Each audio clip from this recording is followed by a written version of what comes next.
বঙ্গবন্ধু শেখ মুজিবুর রহমানকে সপরিবারে হত্যা মামলায় মৃত্যুদণ্ডপ্রাপ্ত আসামি মেজর অবসরপ্রাপ্ত ডালিমকে লাইভে এনে সম্প্রতি হইচই ফেলে দেন সাংবাদিক ইলিয়াস হোসেন।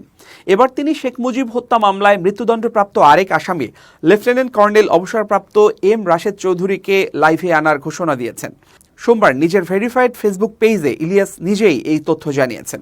কর্নেল অবসরপ্রাপ্ত রাশেদ চৌধুরীর একটি ছবি যুক্ত করে পোস্টে ইলিয়াস হোসেন লেখেন, ৭৫-এর আরেক বীর যোদ্ধার সাথে দেখা হবে ২৪শে জানুয়ারি বাংলাদেশ সময় শুক্রবার রাত ৯টায়।